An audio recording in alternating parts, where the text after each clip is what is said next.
Alright, here we go with part 2. We are set to continue on towards the village. We just hit our magic button.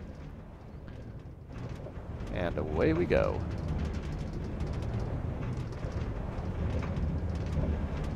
I was talking about using these netherrack stones as beacons for when you're blazing a trail across the wilderness.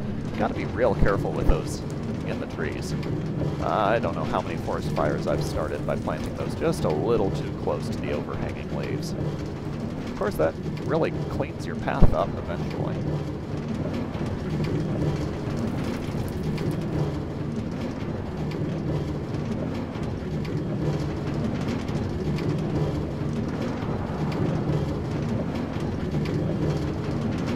And you can see I actually blazed a path right across the ice there.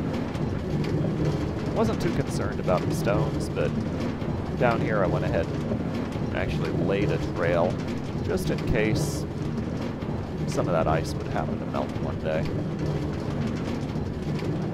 Now here we're coming into an area that has a stronghold underneath it. Pretty extensively searched that stronghold. Actually got myself a little mining camp down in there where I can dig down for diamonds at the very bottom, then come back up and rest at night. We're going to switch that over and keep heading to our village. I think we've just got one more stop along the way before we get to the village.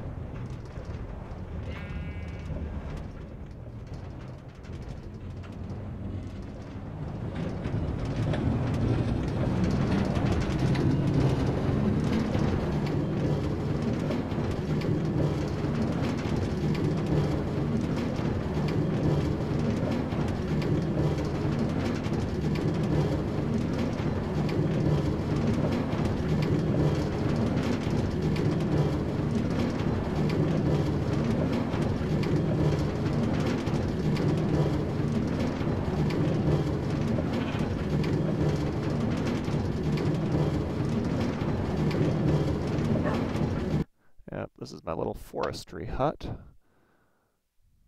Nothing much to it.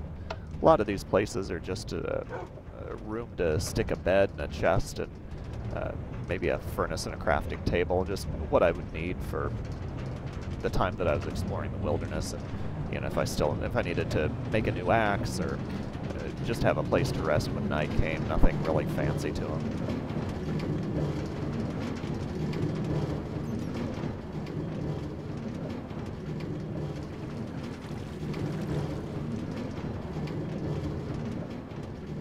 Oh, a little glitching going on there. I don't know if that'll show up on the video or not. Probably. And it's getting dark. This trip has taken almost the entire day by rail cart.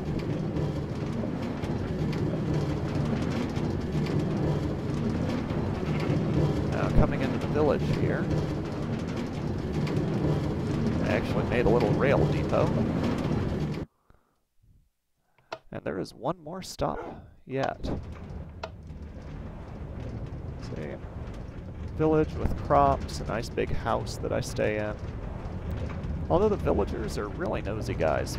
They don't give me any privacy at all. They just walk in and out of my house. Of course, I did steal it from them, so, you know, they probably still think it's theirs.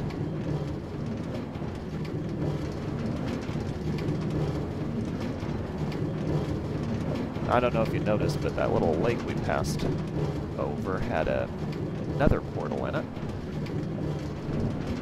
One of the tricks I read about that actually works pretty well is using pairs of nether portals to farm obsidian. Build a nether portal in the overworld, pop into the nether, travel a short distance in the nether, build an obsidian portal in the nether, and then pop back into the overworld. Then you mine that one in the overworld, hike back to your first one, go back in, and just the two portals that were in the nether are still there, even though you destroyed one of them in the overworld. And oh, I think that creeper, he did. I'm gonna have to rebuild that. Anyways, this is the far terminus. And It is a far terminus that I'm going to have to rebuild now, but that shows you how far I've gotten so far. And I've still got a ways to go. This rail leads on out, and a good half a day's walk that direction. I've got another settlement that I use for mining. So I will maybe make a third part of this once I get all that completed, but that's my railway across the country so far.